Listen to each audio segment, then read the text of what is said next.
necessarily think they know what's going on yet. There's a lot of weird shit going on with this. I know.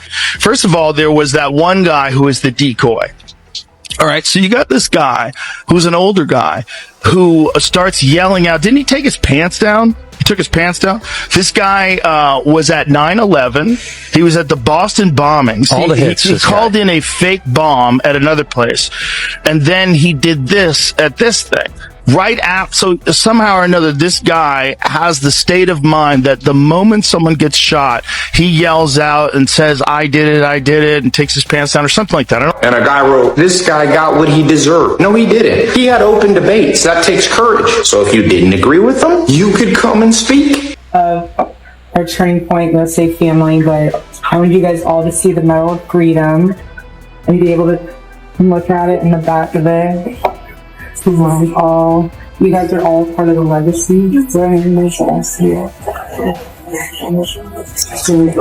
the back, it's the first and last time I'll put a cross on it.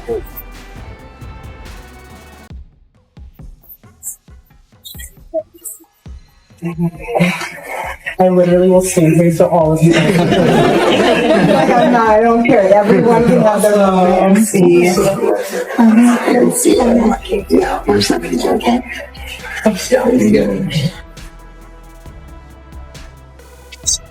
Thank you. Charlie Kirk's story has exploded back into the spotlight after Joe Rogan's latest podcast, but this time, something feels different. There's a crucial detail the entire world is ignoring. Joe Rogan and Candace Owens just unleashed revelations the mainstream media is scrambling to silence. And at the center of it all is Kirk, whose raw, gut-wrenching reaction right after that horrifying moment raises one chilling question. What are they hiding? Because the pieces don't fit. And then it begins. Voices online start vanishing like smoke in the wind. Anyone daring to ask questions? Silenced, deleted, erased. The so-called official story is nothing but a patchwork of lies, full of holes you could drive an armored convoy through. And what's about to surface? It'll shatter everything you believed was real. I'm not here to preach. I'm here to expose what they've buried right in front of your eyes. September 10th, 2025, what should have been an ordinary morning turned into a national nightmare. Conservative figurehead Charlie Kirk stood under blinding lights at Utah Valley University, his voice steady, his message fiery, until it wasn't. Chaos, panic, a stampede of confusion. Within hours, police held a trembling 22-year-old named Tyler Robinson, parading him as the villain of the story. Case closed. Simple. Clean. Except it wasn't, because Candace Owens just detonated the narrative. She revealed that the night before, Charlie confided in close friends that he felt hunted, that something dark was closing in. And now Joe Rogan's tearing through the evidence like wildfire, pointing out every crack, from the mysterious weapon to whether this kid could have even pulled off what officials swear happened. What's coming next will make your pulse pound. In this breakdown, we'll uncover what investigators won't dare touch. Suspicious moves from Charlie's inner circle, chilling coincidences, and insider whispers suggesting the unthinkable, that this entire tragedy may have been scripted from the start. Stay locked in, because the storm you're about to witness will change everything. But first, we need to go back to where it all began. If you don't know who Charlie Kirk is, buckle up. This is where the real story starts. He wasn't just a conservative voice, he was the voice. A powerhouse who could move crowds, shape headlines, and ignite controversy with a single sentence. Tyler Robinson's arrest might look like the end of the story, but it's only the beginning. Because this isn't some petty political feud, it's something far more dangerous. Charlie Kirk wasn't just another commentator.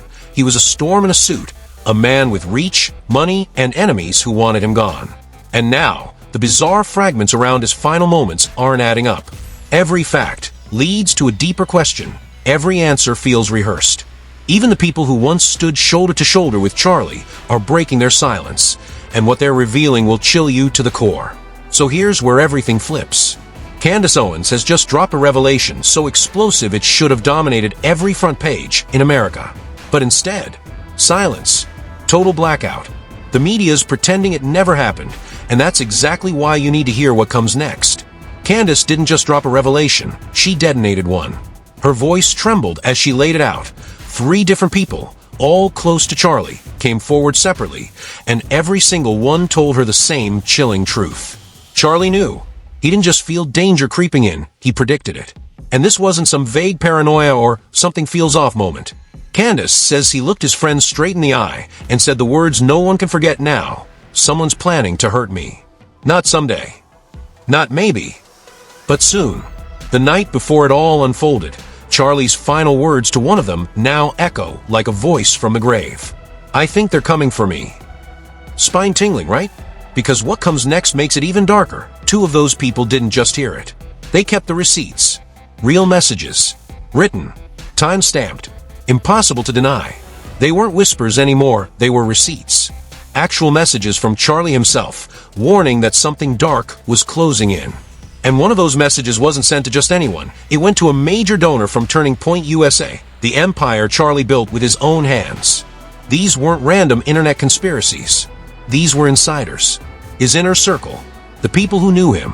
When Candace finally spoke, it wasn't commentary. It was a confession that rippled through the air like an explosion. She revealed that her information came directly from 3 credible sources, people who had heard Charlie's final fears in his own voice. She's shielding their identities for now, but her challenge was loud and clear. Come forward. Reveal who Charlie feared and why. Imagine carrying that burden, hearing someone say danger was near, then watching that nightmare come true. That's not just guilt. That's torment. Then the atmosphere shifted. Candace's tone dropped, her eyes hardened. This shattered my faith, she said quietly. Even my trust in Trump. Her voice trembled as she continued. My heart breaks because Charlie gave everything, his time, his loyalty, his life, to that movement. The silence afterward was suffocating. You could feel the betrayal seeping through every word. She described it like a machine, a cold, political beast that chews up its heroes and spits them out once they've served their purpose. And then she unleashed her next grenade. Candace called out the hypocrisy, the honor that only comes after death. The memorials, the honorary streets, the polished photo ops. She called it what it truly is, a ritual of guilt, not respect. And then came the moment that stunned the room. Candace revealed that Charlie already had a boulevard named after him overseas. To her, it wasn't a tribute. It was a warning sign, a coded message from those who knew exactly what they'd done. The longer she spoke, the heavier the room became. Every pause felt like thunder. Even her critics couldn't look away. Because Candace wasn't just an outsider speculating. She was part of Charlie's world. And by speaking up now, she was gambling her entire career, maybe even her safety. When someone that close starts connecting the dots, the world listens, even the skeptics. Her message was clear. This isn't about silence anymore. It's about sunlight. And that's when things took a darker turn. Let's talk facts, she said. Let's talk forensics. What Candace revealed next didn't just poke holes in the official report, it blew it to dust. She described something too precise, too technical to dismiss. A front entry impact, not a pass-through, with a metal fragment embedded near the spine, perfectly aligned with the shoulder blade. That isn't rumor. That's science. Why does it matter? Because a front entry wound tells its own story. It traces a path, a direction, a truth line. It's a map that either confirms what we've been told or exposes the lie. This kid who's not military trained, this guy, first of all, how did he get to the roof? How come nobody was looking? How come nobody was like, there's a direct line of sight between where he's sitting and those roofs? You guys didn't check? You don't have a drone? Like, that's insane. So he's on the roof, he shoots, he jumps from the roof. He jumps down 14 feet. Yeah, we saw didn't they have video of him jump? Somebody had a cell phone video of him jumping. There's a video of him jumping. So this guy, whoever it is, jumps off of the roof and lands, whether or not he's even the guy who shot him. Maybe he thought he was going to shoot him. Maybe he's a patsy. Maybe he did it. I feel like he's a plant. Did you see the video? Did you see the person doing the investigating on his mom's Facebook? No. You haven't seen this? Have you seen that, Jamie? Some dude online. His mom's got a weird Facebook. It's spill coffee. Very trippy. It doesn't make... And according to Candace, the numbers didn't add up. The data clashed. The angles were wrong. The evidence told a story no one wanted to hear. That detail alone flipped everything, revealing not just the direction of the shot, but raising the most haunting question of all. What kind of weapon was really used that day? Then came the twist that shattered the room. Candace said investigators never found a projectile that matched the weapon police claimed was used. Think about that. The entire case hinges on one weapon, an antique hunting rifle, supposedly from the suspect's grandfather, a relic from World War I. But here's the kicker. The fragment recovered doesn't even match that weapon's ballistics. Not the grooves, not the caliber, not the metal type. So if the bullet didn't come from that rifle, Then what was it fired from? And more terrifyingly, who actually pulled the trigger? Because if forensic evidence proves that weapon didn't fire the shot, then the entire story collapses, and everything we thought we knew about that day burns to ash. Candace Owens didn't just leak information, she detonated it. According to her, she's been sitting on this verified intel for over a week, triple-checking every line with trusted insiders before daring to speak publicly. This isn't speculation, it's confirmed evidence. But while the proof sits in plain sight, every major outlet stays silent. Why? Because the moment this story goes mainstream, the entire narrative collapses. Now here's where Joe Rogan storms into the picture, and that's when things turn electric. He's built his reputation by asking the questions no one else will touch, and when it comes to this case, Joe made it clear. He's not buying the official story for a second. On his show, Joe pointed out something that almost no one noticed, a mysterious man who appeared at the scene, right as chaos erupted. Witnesses described him as older, frantic, shouting bizarre phrases into the crowd. "I did it! I did it!" while drawing everyone's attention.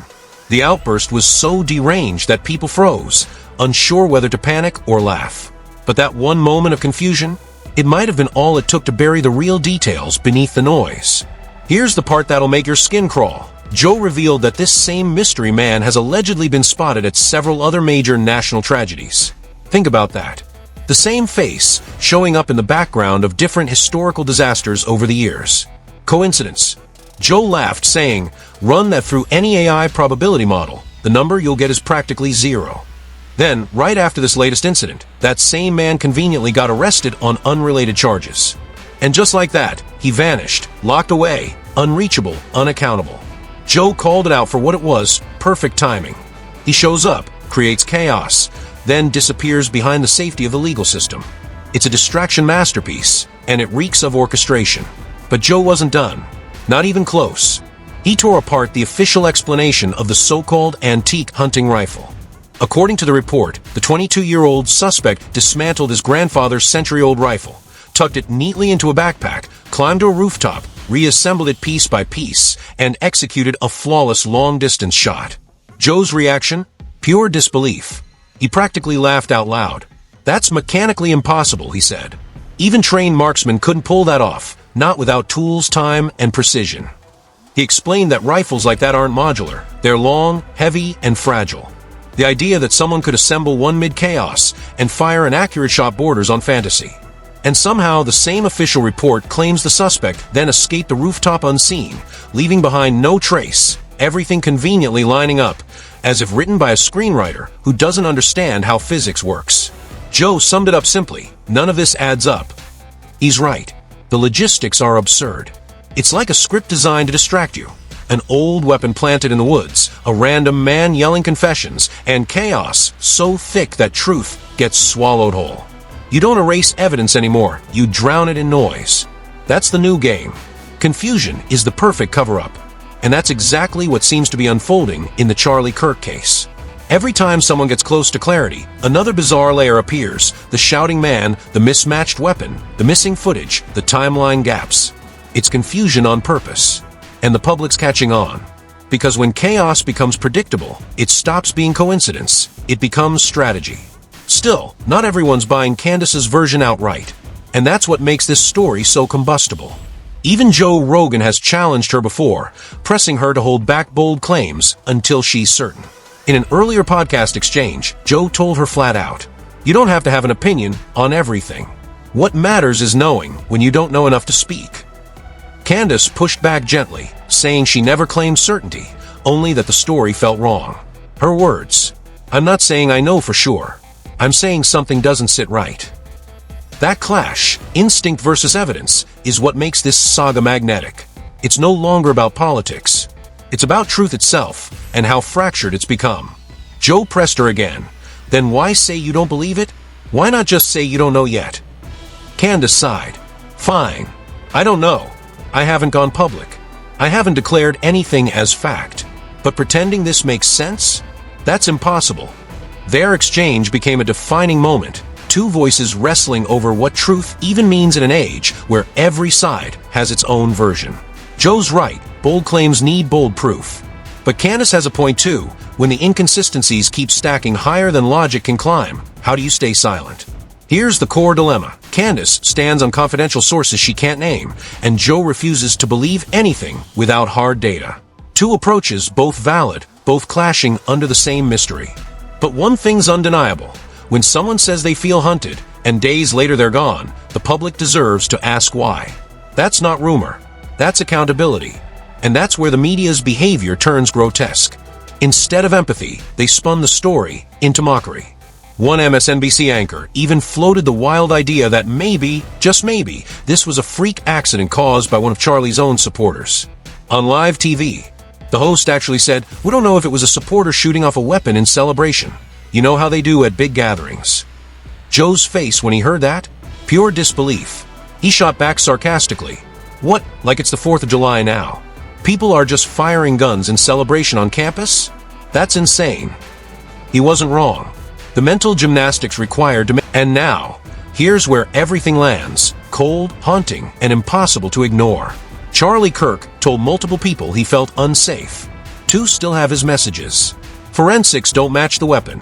Witnesses recall details that don't fit the report. And yet, the world is told to move on.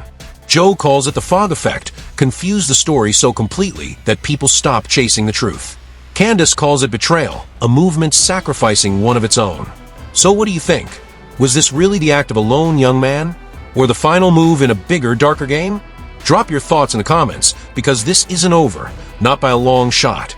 Hit like, subscribe, and share this video, because the more people see what's really happening, the harder it becomes to bury the truth.